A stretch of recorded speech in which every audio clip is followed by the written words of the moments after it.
नमस्कार, मी डॉक्टर कविता राणे. लक्षवेधीमध्ये आपल्या सर्वांचं स्वागत. राज्यामधल्या स्थानिक स्वराज्य संस्थांच्या निवडणुकांमध्ये आज आणखी एक ट्विस्ट आला.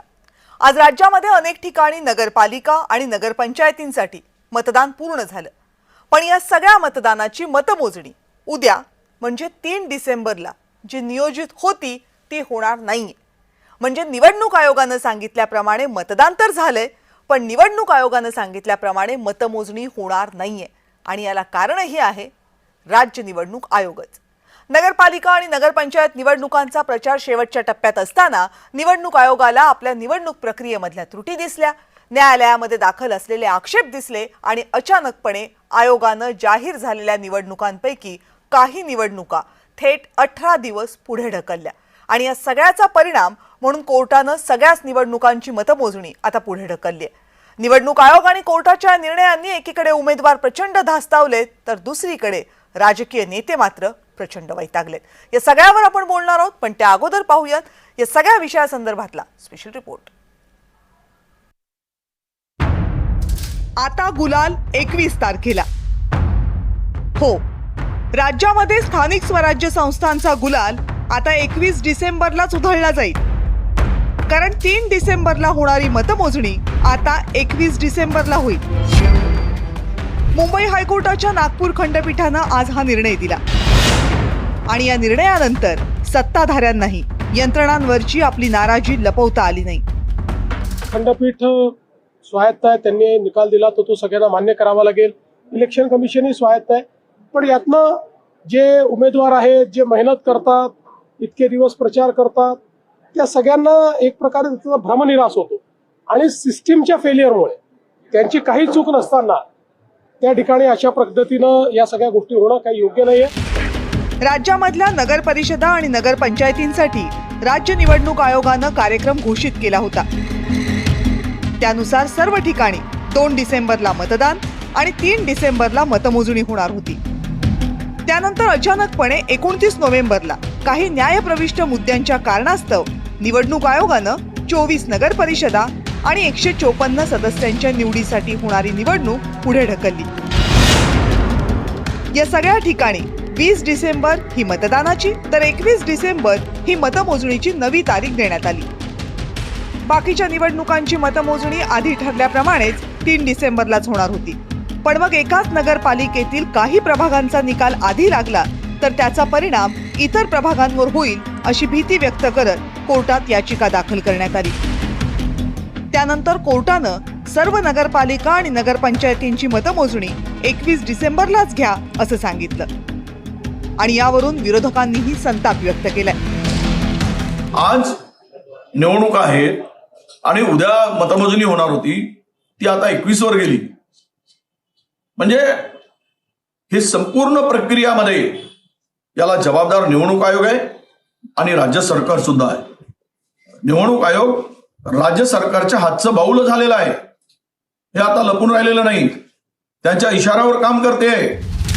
आधी ओबीसी आरक्षण, प्रभाग रचना अशा वेगवेगळ्या कारणामुळे स्थानिक स्वराज्य संस्थांच्या निवडणुका जवळपास 5-6 वर्षांपासून रखडल्यात. मतदार याद्यांच्या घोळावरून निवडणूक आयोगावर प्रचंड आरोप झाले. आता यानंतर तरी या निवडणुका नीट पार पडतील अशी अपेक्षा होती. पण त्रिस्तरीय निवडणुकांच्या पहिल्याच टप्प्यात पुन्हा शुक्लकाष्ट लागलं आणि मतदार आणि नेते सगळेच वैतागले. ब्युरो रिपोर्ट, जय महाराष्ट्र. आणि या सगळ्या संदर्भात बोलण्यासाठी आता आपल्या सोबत आहेत भाजपचे प्रवक्ते अजित चव्हाण. अजितजी नमस्कार. नमस्कार. ठाकरे गटाचे प्रवक्ते अखिल चित्रे आपल्या सोबत आहेत. अखिलजी आपलंही स्वागत. नमस्कार. आणि राजकीय विश्लेषक प्रवीण पुरोसर आपल्या सोबत आहेत. प्रवीण सर आपलंही स्वागत. नमस्कार. अखिलजी, पहिला प्रश्न तुम्हाला. विरोधक प्रचंड संतापलेले आहेत या संपूर्ण मुद्द्यावर आणि सगळा राग आहे तो प्रामुख्यानं आहे राज्य निवडणूक आयोगावर. पण आजचा जो नागपूर खंडपीठानं निर्णय दिलेला आहे त्या निर्णयानं तुम्ही समाधानी आहात का? हीच तुमची मागणी होती की उद्या मतदानाची मतमोजणी करू नका, ती एकत्रच करा? हे बघा, कोणतीही निवडणूक जेव्हा होते, आपण जर लोकसभेची पाहिली, लोकसभेची निवडणूक देखील टप्प्याटप्प्यात होते, पण त्याचे जे काही काउंटिंग आहे ती शेवटी एकत्रच होते. हो. तर आता जर काउंटिंग एकत्र करायचा निर्णय खरोखर तर हा निर्णय इलेक्शन कमिशनने स्वतःच घ्यायला पाहिजे होता, कोणत्याच्या आदेशाची वाट पाहायला नको होती. परंतु आता जर ते काउंटिंग एकत्र होणार आहे तर ते स्वागतार्हच आहे. राहिला प्रश्न या निवडणुकींचा, तर निवडणुकीचा तर खेळच चालू आहे आणि ज्या प्रकारे महाराष्ट्रावर खेळ चालू आहे, आपण माध्यम पण पाहतात, आम्ही तर फक्त पाहत नाहीये, जे सत्ताधारी महायुतीचे जे घटक पक्ष आहेत, महायुतीचे प्रमुख पक्ष आहेत, काय प्रकारे ही निवडणूक लढतायत, कशा प्रकारे पैशा ते एकमेकांबरोबर भांडतायत. आज तर आपण पाहिलं की बुलढाण्याला बोगस मतदानाला पळवायचा प्रकार पण यांच्या घटक पक्षाच्या आमदाराच्या चिरंजीवांनी केले. जे पाहतोय ते नवलच आहे यावेळी या निवडणुकीत. त्याच्या आधी नगर परिषदेच्या किंवा नगरपालिकेच्या निवडणुका आपण तरी कविताजी अशा प्रकारे पाहिलेल्या आहेत का इतक्या वर्षाच्या रिपोर्टिंग मध्ये? अशा प्रकारे इतक्या खालच्या दर्जाला जाऊन इतकं म्हणजे मिटाकुटीला आणून अशा प्रकारे निवडणूक कधी झालेल्या आहेत का महाराष्ट्रात? पण हे जे काय ते ना सत्तेची जी काय हे लागलेली आहे ना, हे काय मगरुरी या दोन्ही पक्षांना तिन्ही पक्षांना आलेली आहे, ते आपण पाहतोय. महाराष्ट्राची जनता पाहते, फक्त पैशाचा पूर आलेला आहे. शिवसेनेचं जर आपण विचारलं, आपण या आधी देखील ह्याच्या आधी जेव्हा डिबेट घेतलेला आपण वारंवार मला विचारत होता की आमचे नेते कधी दिसतील, आमचे नेते कधी दिसतील, कशा उतरून करायचं काय, कशा प्रकारे त्यांची निवडणूक चालू आहे आपण पाहताय खुल्या डोळ्यांनी. आणि राहिला प्रश्न शिवसेनेचा किंवा आम्ही ज्या प्रकारे निवडणूक लढतोय, आम्ही ही निवडणूक नेहमी तिथल्या स्थानिक जिल्हा पदाधिकारी असतील, तालुक्याचे पदाधिकारी असतील, शिवसेनेची दुसरी फळी असेल, त्यांच्यावरच आम्ही अवलंबून राहून ही निवडणुका लढतो. पैशाचा पूर आणून किंवा कोणत्याही प्रकारची अशा प्रकारची निवडणूक शिवसेना कधीच लढत. ठीक. अजितजी, खरं तर यावेळेस म्हणजे आधी निवडणूक आयोगानं जेव्हा असं म्हटलं की काही निवडणुका आम्ही पुढे ढकलतो, त्यांच्या मतमोजणी पण पुढे होईल, आणि आज जेव्हा हा कोर्टाचा निर्णय आला, दोनही वेळेला भाजपच्या नेत्यांनी विशेषतः मुख्यमंत्र्यांनी याबाबत तीव्र नापसंती व्यक्त केलेली आहे. मात्र असं असतानाही सातत्यानं विरोधकांकडनं आरोपपात्र तुमच्यावर हाच होतोय की राज्य निवडणूक आयोग असो किंवा केंद्रीय निवडणूक आयोग असो, तो सत्ताधाऱ्यांच्या हातातलं बाहुलं बनलाय. काय उत्तर आहे तुमचं यावर? डॉक्टर कविता राणेजी, माझे प्रिय मित्र अखिल चित्रेजींनी तुम्ही प्रश्न विचारला आत्ताची या निवडणुकीची मतमोजणी पुढे ढकलली गेली त्याच्याबद्दल, आणि अखिलजींनी उत्तर दिलंच वेगळं. आता त्यांच्या उत्तराला मी आधी उत्तर देतो. ते म्हणजे उबाठाच्या कार्यकर्त्यांनी पराभव डोळ्यासमोर दिसत असल्यामुळे राज्यभर जी प्रचंड हिंसा केली, जे पैसे वाटले, त्याला अखिल चित्रेंचं उत्तर काय आहे?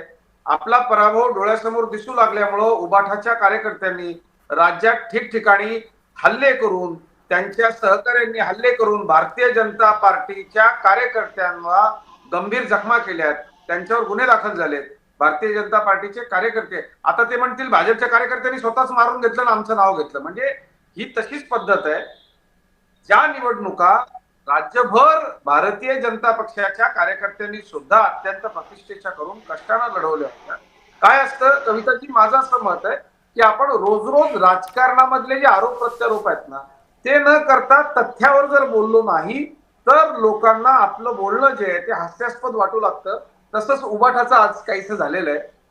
माझी भारतीय जनता पक्ष म्हणून अधिकृत प्रतिक्रिया अशी आहे की राज्य निवडणूक आयोगानं चुकीच्या पद्धतीनं न्यायालयाच्या निकालाला घेतलेलं आहे.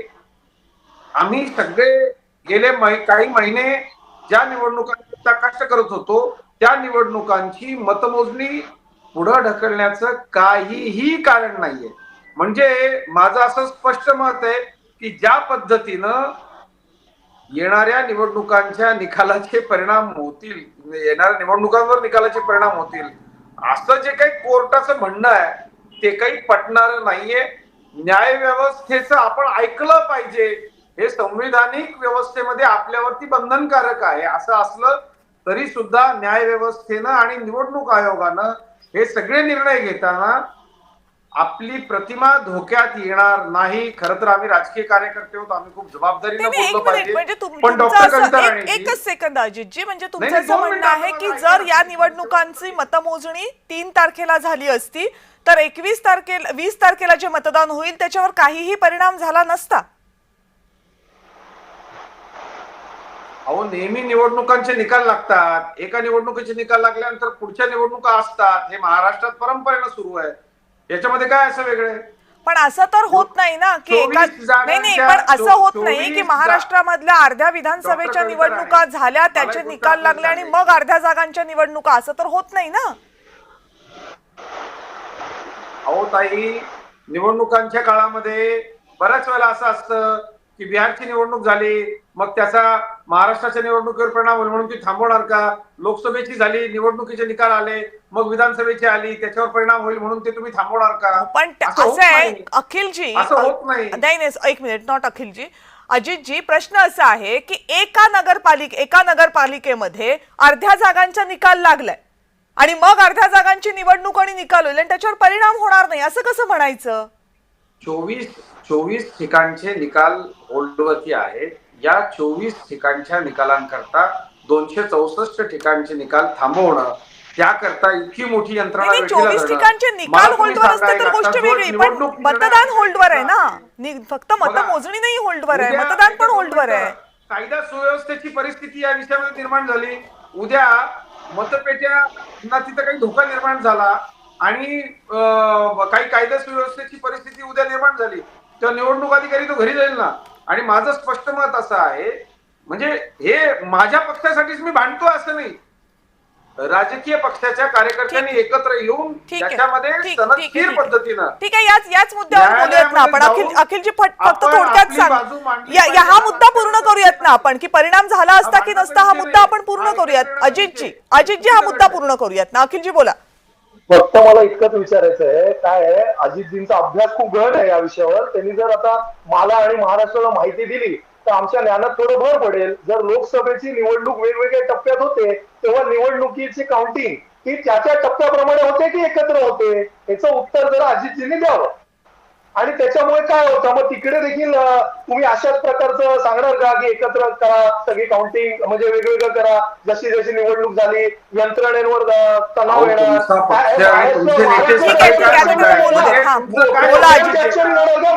ओके, अखिलजी आता त्यांना बोलू दे. बोला अजित.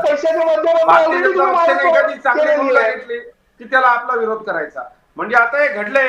मग विरोध कुठे गेला, तुम्हाला प्रश्न विचारतो. तुम्ही विरोध कुठे गेला तुम्हाला? तुम्ही प्रश्नाचं उत्तर द्या. हे कुभांड रचलंय, हा जो सगळा निर्णय आलेला आहे, म्हणून तुम्हाला प्रश्न विचारतो. हा तुम्ही न्यायालयाला मॅनेज केलंय का, तुम्ही निवडणूक आयोगाला मॅनेज केलंय का? मला संशय येतो याचा.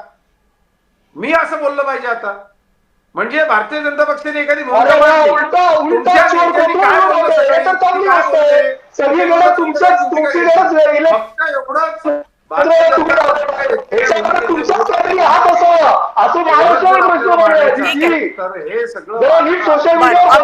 अखिलजी आणि अजितजी, ठीक आहे, थांबा, आपण येऊयात तुमच्या मुद्द्याकडे परत. अखिलजी आणि अजितजी थांबा. पुरो सर, आता प्रश्न असा आहे की आज न्यायालयानं सगळ्यात महत्वाचा मुद्दा कुठला मांडला, की अर्ध्या निवडणुकांचे निकाल अगोदर आणि अर्ध्याचा निकाल नंतर, हे काही जमणार नाही, तुम्ही एकदाच काय असेल ती मतमोजणी करा, असं न्यायालयानं म्हटलं. आता प्रश्न असा आहे की इतका गोंधळ घालण्याची ही राज्य निवडणूक आयोगाला खरंच गरज होती का? जो निर्णय आज कोर्टानं घेतला तो राज्य निवडणूक आयोगाला स्वतःच्या अखत्यारीमध्ये घेता आला नसता. म्हणजे काही निवडणुका पुढे ढकलायच्या पण त्याची मतमोजणी तेवढ्यापुरतीच पुढे ढकलायची. हा काय अतर्क्य निर्णय निवडणूक आयोगाचा? नाही, राज्याचं निवडणूक आयोग जो आहे ते इतकं नेवळट आहे की स्वतः निर्णय घेण्याची काबिलियत त्यांच्याकडे राहिलेली नाही असं दिसतंय. आपण त्यांचे पत्रकार परिषदेमध्ये उडालेली भांबेरी पाहिली आणि एकूणच निर्णय प्रक्रियेमध्ये निवडणूक आयोग ज्या पद्धतीनं नरमाईची भूमिका घेत आले, त्या 24 नगर परिषदांच्या आरक्षणाच्या मुद्द्यावरती त्यांना याआधीच निर्णय घेता आला असता. शेवटच्या क्षणाला त्यांनी तो निर्णय घेतला. त्या निवडणुका त्यांनी थांबवल्या, 20 तारखेला निवडणुका जाहीर केल्या आणि मग भारतीय जनता पक्षाचा कोणतरी पदाधिकारी न्यायालयात गेला. न्यायालयाला आपण कसा काय दोष देणार? कारण जेव्हा एखादा उमेदवार सांगतो की या निकालाचा परिणाम या पुढच्या निकालावर येऊ शकतो असं जेव्हा सांगितलं जातं, 2 मिनिटं तेव्हा न्यायालय त्याची बाजू किंवा त्याच्या कायदेशीर मुद्दे जे आहेत, विविध पक्षाचे पदाधिकारी न्यायालयामध्ये गेले असं म्हणा तुम्ही. बरं, विविध पक्षांचे पदाधिकारी गेले, त्याच्यामध्ये भारतीय जनता पक्षाचे पण पदाधिकारी होते, असं आपण चालूया. ठीक आहे, चला प्रवीण पुरो सर, त्यांचं असं म्हणणं आहे सगळ्या पक्षांचे पदाधिकारी गेले. ओके, चला प्रवीण सर. अहो, भारतीय जनता पक्ष असो किंवा काँग्रेस असो, कोणीतरी गेलं आणि त्याच्यामुळे न्यायालयामध्ये आष्टी वाहिनीवर तुम्ही ऐकून तरी घ्याल की नाही? जरा 2 मिनिटं ऐकून घेण्याची तरी थोडंसं सेवा की आहे. अन्याय आमच्यावरती सुद्धा 2 मिनिटं झालाय. ऐका ना. अजितजी त्यांना बोलू देत ना. अजितजी तुम्ही- आता अजितजी तुम्ही तुमचा ऐकून मुद्दा पण क्लिअर घेण्याचं केलाय तुम्ही ना, आता ठरवलंय त्यांना का? बोलू देत. आपण त्यांना सांगितलंय बोलू तुम्ही देत खोटी त्यांना. माहिती देणार तर कशी ऐकून घेणार? अजितजी काही ते- कुठे माणूस गेला का? अहो कोणी राज्यात अहो किती लोकं कोणी गेले? एक सांगू का? तुम्ही अहो अजितजी तुम्ही विश्लेषण राष्ट्रवादी करून काँग्रेसचा देता, पदाधिकारी असं काय करता तुम्ही? ऐकून घ्या जरा तुम्ही जरा 2 मिनिटं. तुम्ही कसं काय तुम्हाला खोटं बोलता सांगणार? येतं ऐकून घेणार? का? असं थोडीच असतं. 2 मिनिटं ऐकून घ्या ना पण. खरं सांगा ना तुम्हाला ऐकता तुम्ही. येत नाही का? अजितजी प्लीज त्यांना तुम्ही बोलू खरं देत बोला, ना. ऐकू त्यांनी आम्ही. थोडी असं भारतीय जनता म्हटलं पक्ष की तुम्ही मागे घेतो शब्द. भारतीय जनता काँग्रेसच्या पदाधिकारी गेला न्यायालयामध्ये. धन्यवाद. न्यायालयाची जबाबदारी आहे. अधिकारी गेले म्हणा. हो ऐका तुम्ही ऐकून घ्या जरा 2 मिनिटं सवाल. 2 मिनिटं ऐका जरा तुम्ही. खोटं कसं ऐकणार? निवडणूक अहो 2 मिनिटं ऐका ना जरा तुम्ही. काय ऐक ना मग तुम्हाला तुम्ही कळतं मान्य की केलं ना, नाही? तुम्ही शब्द मागे घेताय. घ्या मागे. मग ते मान्य करतो सांगतो ना. अजितजी आता अजून म्हणजे काही दुसऱ्या विषयावर बोलायचंच नाही का? आपण असं नाही ना होत अजितजी. त्यांना बोलू देत ना. आता तुम्हाला हवं ते त्यांनी मान्य करून घेतलं ना. आता अजूनही तुम्ही त्यांना बोलू देणार नसाल तर कसं होईल? बोलू देत ना त्यांना. तुमची वेळ येईल तेव्हा तुम्ही बोला. बोला पुरवणी सर. न्यायासाठी जो माणूस न्यायालयात गेला न्यायालयाने या संदर्भात निर्णय दिला. त्यांनी सांगितलं की याचा निकालावर कुठलाही परिणाम पुढच्या निकालावर परिणाम म्हणून न्यायालयाने ऐकलंय. हे वास्तव आहे. पण त्याचे परिणाम किती होणार आहेत? म्हणजे आतापर्यंत आपण असं म्हणतो की निवडणुकीच्या आदल्या दिवशी मतदानाच्या आदल्या दिवशी असं म्हणतो आपण रात्र वैरायची आहे. आता हे 18 दिवस राहिलेत ना निकालाचे. हम्म. या प्रत्येक रात्र ही वैराची असेल आणि हे प्रत्येक पक्षासाठी असेल. प्रामुख्याने विरोधक सांगतात की विरोधकांचा न्याय प्रक्रियेच्या माध्यमातून या निवडणूक आयोगावर विश्वास राहिलेला नाही आणि त्याच्यामुळे स्ट्रॉंग रूम पासून सगळ्याच गोष्टी ज्या आहेत या काही विरोधी पक्षांच्या हातात नाही आहेत, त्या यंत्रणाच्या हातात आहेत. दर दिवसाला दर रात्री दर प्रत्येक वेळेला तिथे पोलीस ठेवणं हजारोंच्या संख्येने म्हणजे 264 स्ट्रॉंग रूम मध्ये कविताजी हम्म. या सगळ्या मशीन्स ठेवायला लागतील. बरोबर. तिथे निवडणूक अधिकारी तिकडे त्यांना दर दिवसाला जावं लागेल. एक तरी अधिकाऱ्यांवर विश्वास कोणाचा राहिलेला नाही. अशा परिस्थितीमध्ये ते जेव्हा स्ट्रॉंग रूम मध्ये जातील तेव्हा एका दिवसामध्येही विरोधक त्याच्यावर आक्षेप घेत असतात. हा अचानक माणूस कोण गेला, तिथे गाडी कोणाची फिरली, या सगळ्या गोष्टी लक्षात घेता हे स्ट्रॉंग रूम राखणं, तिथे पोलीस ठेवणं, तिथे कर्मचाऱ्यांची ताब्यात ठेवणं, या सगळ्या गोष्टी प्रशासनावर प्रचंड ताण देणार आहेत. न्यायालयाने हा निर्णय का दिला? हा निर्णय देण्याचं कारण जर निवडणूक आयोग जर नेबळट केलंय, जर निवडणूक आयोगाने किंवा सरकारने या आरक्षणाच्या संदर्भात यापूर्वी निर्णय घेतला असता तर न्यायालयाला एवढ्या खाली येण्याची गरज नव्हती. आयोगाने हा निर्णय अगोदर जर घेतला असता तर निवडणुका व्यवस्थित पार पडल्या असत्या, त्यांचे निकालही उद्या मिळाले असते. पण आयोग नेबळट झाल्यामुळे त्याचे सगळे खस्ता ज्या पडल्या त्या सगळ्यांना पडल्यात. मी एका भारतीय जनता पक्षाला म्हणत नाहीये, जे विरोधक असतील त्यांनाही त्याचा त्रास आहे. पण सगळ्यात जास्त त्यांचा अविश्वास जो आहे, हा जो विश्वास जर ठेवला असता निवडणूक आयोगाने तर त्यांना काही वाटलं नसतं. त्यांचा आजही विश्वास निवडणूक आयोगावर आणि सरकारवर नाही आणि म्हणून त्यांची सगळ्यात जास्त ओरड आहे. आता मुख्यमंत्र्यांनी जरूर त्याच्या नाराजी व्यक्त केली असेल, पण एकूणच परिस्थिती लक्षात घेता निवडणुकीचे जर निकाल उद्या लागले असते तर त्याचा कदाचित परिणाम उलटा झाला असता. ते आता 18 दिवस पुढे गेल्यामुळे त्याच्यावर कोणाचाही विश्वास नाही हे स्पष्ट दिसतंय. ठीक आहे, बोला आता अजितजी बोला. हाच मुद्दा डॉक्टर कविता राणेजी मी मांडला, जो प्रवीण पुरो सरांनी मांडला की इतके दिवस स्ट्रॉंग रूम मध्ये ते मतदान यंत्र तिथं राहतील, निवडणूक यंत्रणावरती किती मोठा ताण येईल आणि या सगळ्यामध्ये कुठल्याही परिस्थितीत आम्ही सुद्धा या निवडणुकांच्या इतक्या उशिरानं लागणाऱ्या निकालांच्या बाबत अजिबात खुश नाही आहोत. त्याचं कारण असं की 24 ठिकाणी जे आक्षेप घेतलेले आहेत त्याच्यामध्ये बहुतांश आघाडीचे उमेदवार आहेत, त्याच्यामध्ये बहुतांश अपक्ष लोक आहेत, अनेक लोक आहेत.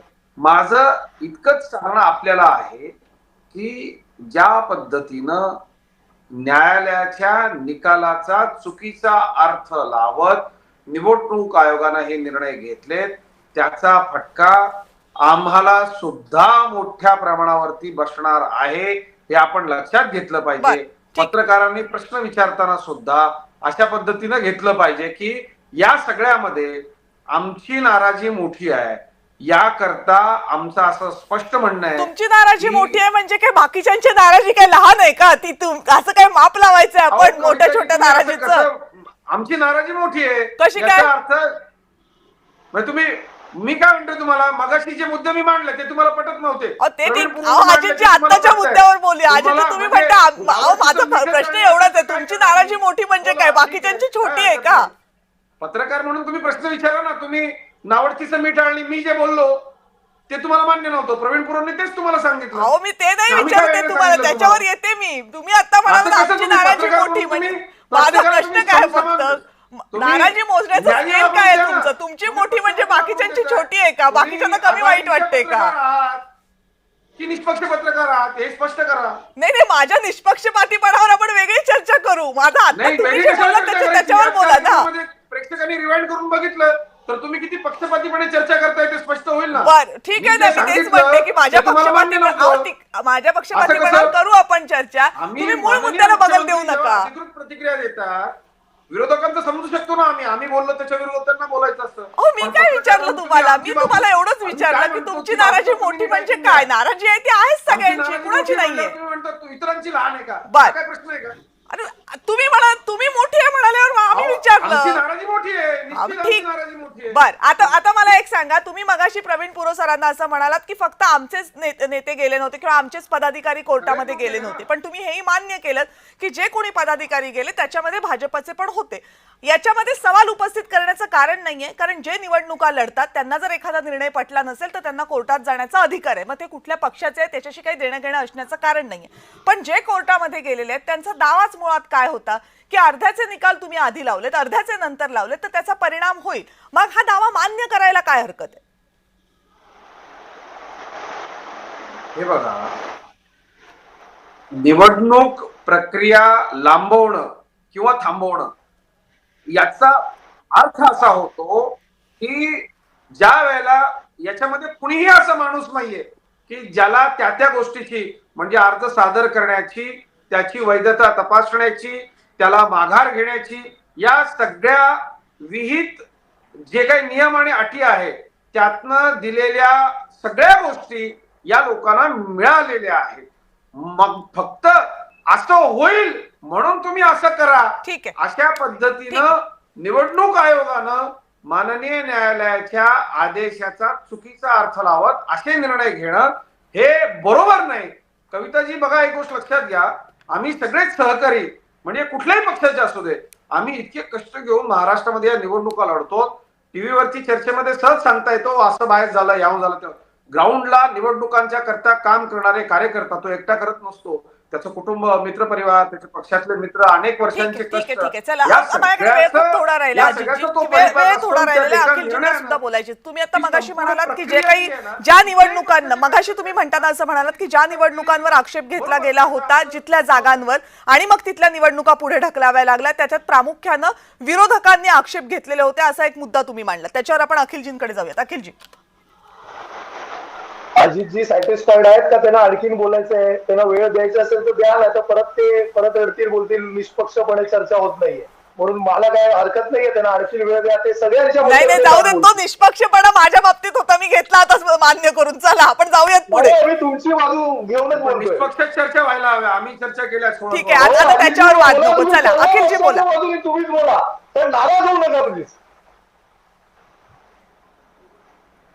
नाही अखिलराव, आजचा विषय वेगळा आहे. आजच्या विषयात तरी इतर राजकारण तुम्ही आणाल असं मला वाटलं अहो, मी नव्हतं. राजकारण नाही तुम्हाला आणत आहे, रोज आहे ना. सर. आज सर, मी सगळ्यांचं राजकारण नुकसान नाही झालंय. आणत आपण या आहे. मी व्यवस्थेबद्दल बोलतो तुम्ही बाकी बोला, आणखीन काय तुमचे महत्वाचे मुद्दे राहिले आपण असतील काय तर बोलणार बोलून आहोत की घ्या. नाही? पण म्हणजे नाराज होऊ नका. असे चुकीचे डिसिजन यायला लागले तर नेमकं करायचं काय? याचा राजकीय पक्ष म्हणून सगळ्यांनीच विचार करणं आवश्यक आहे. बरं, आता निश्चित थोडासा तुम्ही विचार बरोबर त्यांचाही आहे. ऐकूयात ना अजितजी. अजितजी, आता थोडा शेवटचा मिनिटभराचा विचार तर अखिलजींचा ऐकूयात. अखिलजी बोला. निवडणूक आयोगाचा ज्या प्रकारे कारभार सुरू आहे, त्या निवडणूक आयोगाची पोलखोल वारंवार हे विरोधी पक्षांनी केलेली आहे. तेव्हा भारतीय जनता पक्ष याबद्दल मुख गिळून गप्प बसलेला. भारतीय जनता पक्ष तेव्हा याबद्दल काहीही बोलला नाही. मग ते दुबार मतदार असतील, तिबार मतदार असतील, याद्यांमध्ये 14 लाखाच्या जागा 11 लाख दाखवले ते असतील, अनेक वारंवार एका ठिकाणी 1800 लोक एकाच घरात राहत आहेत. म्हणजे तो घर आहे की जिल्हा आहे हे कळेना. आणि आज एक वेगळ्या प्रकारचा निर्णय निवडणूक आयोगाने घेतला. तर निवडणूक आयोग अशाच प्रकारचे निर्णय घेत आलेला आहे. मग जर त्यांना असं वाटतं ना की सगळ्या राजकीय पक्षांनी एका मुखाने याच्यावरती आवाज उठवला पाहिजे, तर हीच अपेक्षा भारतीय जनता पक्षाकडनं जेव्हा त्यांना याचा फायदा होत नाही ना तेव्हा पण त्यांनी घेतलं पाहिजे. हे मला असं वाटतं नम्रपणे. ही माफक अपेक्षा आमची पण त्यांच्याकडे आहे. कधी भारतीय जनता पक्ष याच्याबद्दल आवाज उचलला भारतीय जनता पक्षाने? नाही उचललेला आहे. खरं तर निवडणूक आयोगाला विचारण्यासाठी प्रश्न हा भंगार कारभार आहे ठीक. आणि हे थांबवणं ठीक. गरजेचं आहे. सर्व राजकीय पक्षांनी एकत्र येऊन. अजितजी माझी वेळ संपली आहे, त्यामुळे मी तुम्हाला आता अजितजी माझी वेळ संपली आहे, त्यामुळे मी तुम्हाला वेळ देऊ शकत नाही. प्रश्न हा आहे की निवडणूक आयोगानं जी भूमिका घेतलेली आहे, निवडणूक आयोगानं हा जो सगळा घोळ घालून ठेवलेला आहे, त्या घोळाची उत्तरं शोधता शोधता आता सगळ्यांच्या नाकी नऊ आलेत. म्हणजे आता कायदा सुव्यवस्थेचा प्रश्न निर्माण होईल, त्या सगळ्या स्ट्रॉंग रूम सुरक्षित ठेवण्याचा प्रश्न निर्माण होणार आहे आणि ज्यांच्या निवडणुका राहिलेल्या आहेत त्या सगळ्या उमेदवारांचा, ज्यांचा प्रचार शेवटच्या टप्प्यात आलेला होता, त्यांच्या मनामध्ये आता धाकधूक आहे आणि ज्यांच्यासाठीचं मतदान झालेलं आहे त्यांना 18 दिवस वाट बघावी लागणार आहे की आमचा निकाल कधी येणार. खरं तर हे सगळं होऊ द्यायचं होतं का, हा प्रश्न उपस्थित होतो तो निवडणूक आयोगाच्या बाबतीत. पण जेव्हा निवडणूक आयोगाच्या चुका करतं त्यावेळेस त्याचा जाब कुणाला विचारायचा हा लाख मोलाचा सवाल आहे. कारण जेव्हा आपण एखादी संस्था स्वायत्त संस्था आहे असं म्हणतो त्यावेळेस त्या स्वायत्त संस्थेला पूर्णतः स्वातंत्र्य देणं हे अपेक्षित असतं. पण बदल्यामध्ये त्या संस्थेनं सुद्धा आपल्याला निष्पक्षपणे आणि काटेकोर प्रक्रिया राबवलेली एखादी आपली गोष्ट जी अपेक्षित आहे, इथं निवडणूक प्रक्रिया, ती देणं गरजेचं होतं. दुर्दैवानं इथं ते होताना दिसत नाहीये आणि जेव्हा प्रश्न विचारण्याची वेळ येते तेव्हा ते विचारायचे कुणाला, उत्तर देणार कोण, जबाबदारी निश्चित होणार कुणावर आणि पुढे हे घडणार नाही याची खात्री देणार कोण, असे अनेक प्रश्न उपस्थित होतात आणि त्या प्रश्नांची उत्तरं ना राजकीय पक्षांना मिळत ना मतदारांना मिळत आणि म्हणून या चर्चा कराव्या लागतात. आता अपेक्षा ही आहे की निवडणूक आयोगानं समोर यावं आणि या सगळ्या प्रश्नांची उत्तरं द्यावीत. आपण सगळेजण या चर्चेमध्ये सहभागी झालात, सगळ्यांचे मनापासून आभार. आणि यानंतर या चर्चेमध्ये वेळ झाली इथेच थांबण्याची. पाहत रहा जय महाराष्ट्र.